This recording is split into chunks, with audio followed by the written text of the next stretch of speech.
Hello à toutes, j'espère que vous allez bien aujourd'hui. On se retrouve pour une nouvelle vidéo spéciale conseil. Je vais vous dévoiler ici 6 erreurs à ne plus faire lorsque vous faites votre shopping qu'il soit en ligne ou en boutique. J'étais en train de regarder mon dressing et j'étais en train de voir ces petites pièces que je ne portais plus par exemple, et je me suis posé la question de pourquoi est-ce que je ne les portais plus, et en fait je me suis retrouvée avec plusieurs types de réponses et je me suis dit que ce serait une idée de vidéo à vous transmettre pour que vous comme moi nous arrêtions de faire ces petites erreurs d'achat et pourquoi est-ce qu'on les fait, comment est-ce qu'on les fait et comment les éviter.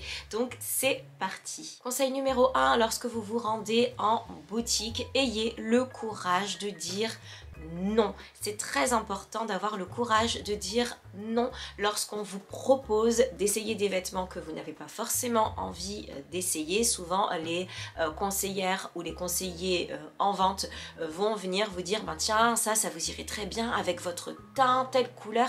Oui mais moi la couleur elle ne me plaît pas, donc en fait je ne vais pas le porter. Avec mon teint oui ça irait parfaitement, mais je n'ai pas envie, je n'en ai pas besoin, je ne sais pas avec quoi le mixer dans ma garde-robe, ce n'était pas écrit sur ma petite liste de shopping à acheter aujourd'hui. Par exemple, avoir le courage de dire non si par exemple, je ne sais pas, en rayon il vous reste la taille M et vous demandez la taille S, on va vous la chercher en réserve, on vous la porte, vous l'essayez et ça ne convient pas. Et là vous vous sentez obligé par exemple de l'acheter parce que vous avez dérangé le conseiller ou la conseillère en vente et vous vous dites mince, j'ai dérangé tout le monde, je voulais vraiment essayer cette taille S, je pensais vraiment que ça m'irait, en fait je n'aime pas du tout, ça me convient pas, mais je me sens un petit peu obligée. Lorsque vous rentrez dans une boutique par exemple et que vous êtes la seule personne dans la boutique et que vous vous sentez obligé en fait finalement d'acheter quelque chose parce que vous avez presque l'impression d'avoir dérangé la conseillère qui était là, qui était tranquille dans son coin et qui ne s'occupait de personne, et vous rentrez, elle vient, elle vous accapare un petit peu et vous vous dites mince, je me sens un peu obligée. Et là vous sortez des phrases du type je suis là juste pour regarder parce que vous ne vous sentez pas bien par exemple. Donc ayez vraiment le courage de dire non, je ne souhaite pas l'acheter, non ça ne me convient pas, non ce n'est pas ce pourquoi je suis venue. Conseil numéro 2, évitez d'acheter une pièce qui ne vous va pas sous prétexte qu'elle vous ira. Vous savez, lorsque vous vous dites ce jean est superbe, il n'est pas à ma taille, c'est la dernière taille restante, mais j'ai prévu de faire un régime et donc je vais rentrer dedans par exemple. Ou alors acheter une paire de chaussures, voilà c'est les soldes, c'est la dernière paire restante, c'est une taille en dessous de la vôtre, et je le sais, ça m'est arrivé de le faire, et de vous dire c'est pas grave, je souffrirai un petit peu mais elle finira par se faire par exemple, et je vais l'acheter. Et en fait vous ne la portez pas ou très peu parce qu'elle vous fait atrocement souffrir.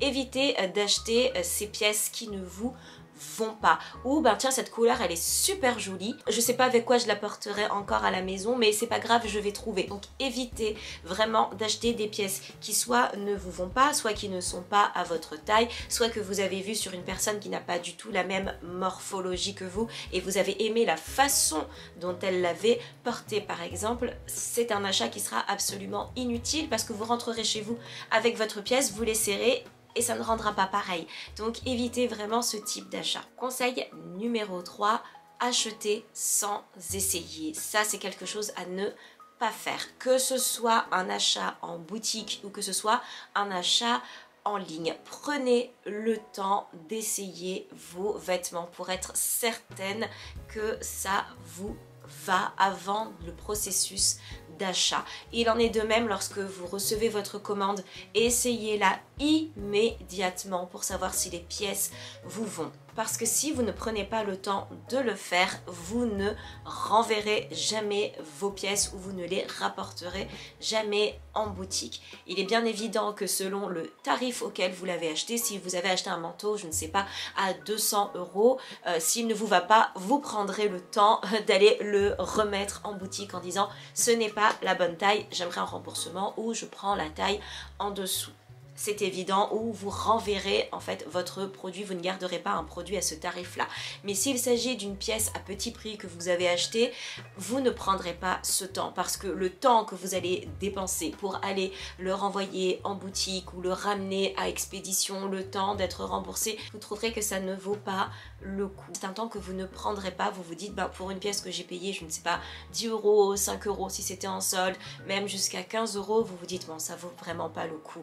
Donc prenez le temps de prendre le temps d'essayer vos vêtements pour savoir s'ils vous vont à la perfection, et ce peu importe le prix. Si vous avez, je ne sais pas, une pièce à 15 euros, ne vous dites pas oh c'est que 15 euros, c'est pas grave si elle ne me va pas.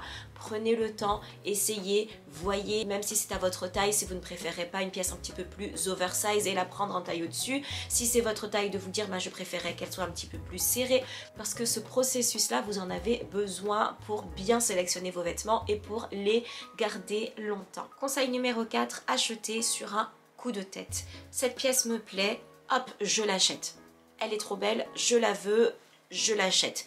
Elle est trop belle, je la veux, mais est-ce que vous en aviez besoin? Parce que si on n'en a pas besoin, on ne la portera pas et ce sera encore une fois une pièce fantôme dans notre dressing. Une pièce qui va juste venir prendre la place, qui va venir nous prendre une surcharge mentale supplémentaire lorsque l'on va ouvrir son dressing pour savoir comment s'habiller, et c'est une pièce qu'on ne portera plus sur la durée. Une pièce pour laquelle vous avez un coup de cœur immédiat et qui n'est pas réfléchi. Vous allez la porter une fois, deux fois, trois fois dans la semaine, dans les 2 semaines, peut-être dans le mois, et c'est une pièce finalement que vous ne reporterez plus après. Rares sont les coups de cœur que l'on garde sur le long terme. Conseil numéro 5, évitez de suivre la mode à tout prix. Il y a des pièces fortes et des pièces très tendance, et c'est normal qu'on en ait envie car on les voit passer sur les réseaux sociaux, dans les magazines, à travers les pubs dans les transports, dans le métro, dans la rue,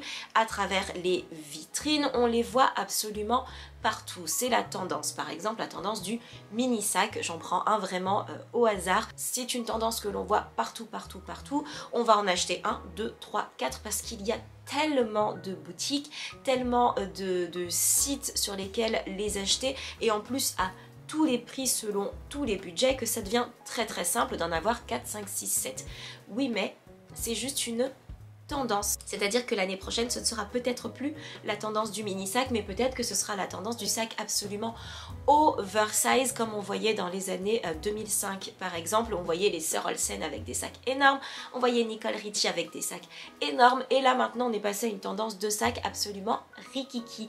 Eh bien, ne tombez pas dans le piège. Si vraiment c'est quelque chose qui vous plaît, alors oui, vous pouvez foncer, vous pouvez en acheter par exemple, suivre cette tendance si vous vous dites dans votre tête que peu importe si la tendance ne se fait plus l'année prochaine ou très souvent le mois prochain, moi je tiens à le porter et je tiens à le garder. S'il y a des pièces comme ça que vous aimez et que vous êtes sûr de reporter, et ce peu importe la tendance prochaine, oui, vous pouvez tout à fait foncer, mais évitez de suivre la mode en vous disant il me faut cette pièce pour être absolument à la mode, car vous allez dépenser votre argent dans une pièce que vous n'allez tout simplement pas reporter. Bien sûr que le mini sac c'est quelque chose de pratique, mais si dans votre mini sac vous ne pouvez pas mettre votre téléphone, votre portefeuille, je ne sais pas, un paquet de mouchoirs, un gel hydroalcoolique, ça n'a pas vraiment d'intérêt, et c'est un sac que vous n'allez pas porter. Ou alors vous allez devoir réfléchir à quoi mettre dedans et à où est-ce que vous devez aller. Par exemple,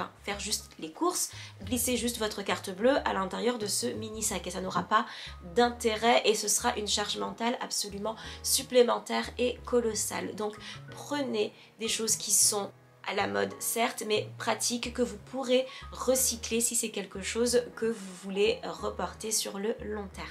Enfin, dernier conseil shopping, évitez d'acheter chez seulement une seule et même marque. Si votre marque préférée c'est Intel, eh bien je vais avoir le manteau Intel, le t-shirt Intel, le pantalon Intel et les chaussures Intel, uniquement de la tête aux pieds. Cela va laisser très peu de choix pour vos mix et pour vous habiller le matin, et vous allez vous lasser de toutes les autres pièces de votre dressing. Or le but du jeu et le but de votre dressing lorsque l'on a un dressing intemporel, c'est de pouvoir mixer toutes les pièces entre elles pour éviter d'avoir un dressing ennuyeux. Le but est vraiment de remixer ces pièces à l'infini pour avoir un dressing absolument intemporel et qui dure forcément dans le temps. Si vous décidez de ne vous habiller qu'en marque Intel, vous allez absolument limiter vos choix et vous n'aurez plus de plaisir dans votre dressing. Ne mettez pas tous les œufs dans votre même panier. Si vous aimez telle marque de luxe, cela ne vous empêchera absolument pas de la mixer avec une marque à tout simplement plus petit prix et qui fait des pièces absolument exceptionnelles. Donc mixez votre dressing à l'infini pour éviter de vous ennuyer avec et d'avoir envie d'acheter toujours de nouvelles pièces de la marque Intel. Et bien voilà, cette vidéo est désormais terminée. J'espère qu'elle vous a plu et j'espère surtout avoir pu vous aider. Je vous laisse mon Vinted juste en dessous si vous avez des envies d'achat de seconde main. N'hésitez pas à regarder l'une de mes dernières vidéos si vous avez envie de passer un petit peu de temps encore avec moi, ou à vous abonner en cliquant sur ma petite tête ronde juste ici. Quant à moi, je vous embrasse très fort et je vous dis à très bientôt. Salut!